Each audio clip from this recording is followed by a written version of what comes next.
Good morning. God doesn't expect us to never experience doubt.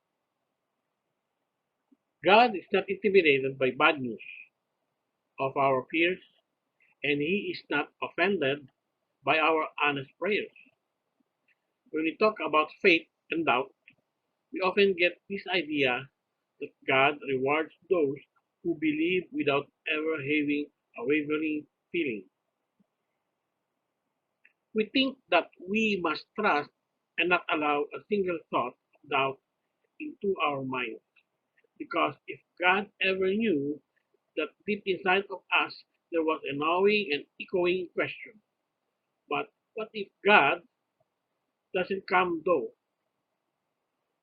He would never answer our prayers. Yes, is that what the Bible tells us?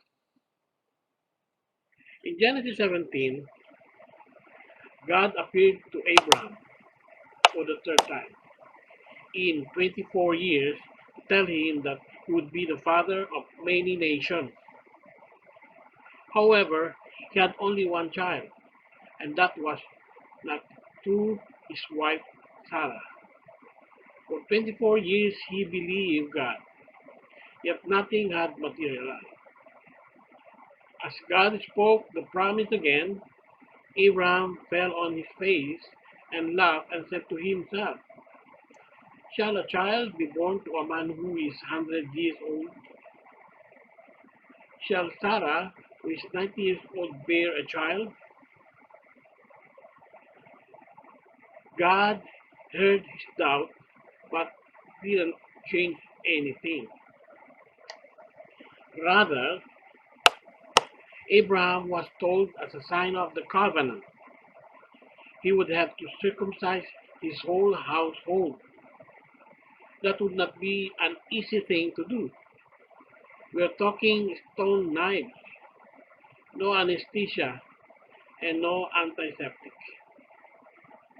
The reality of his situation has not changed.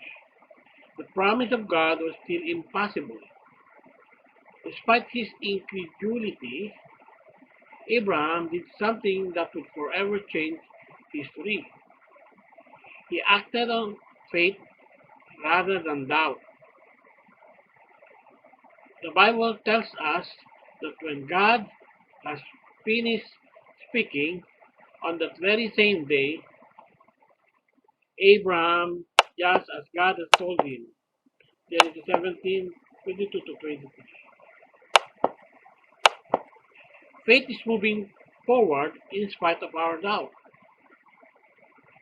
You see, faith is not always looking into the difficulty with your face set like flint, unflinching, and never a wandering thought.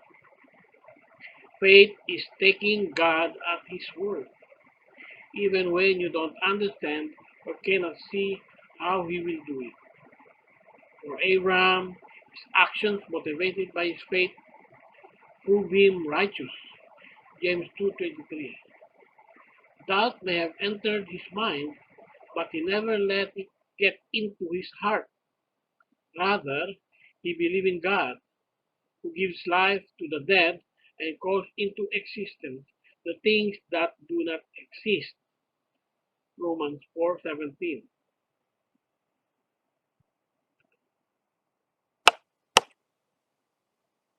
Thank you. This is a short message for you today. Have a nice day.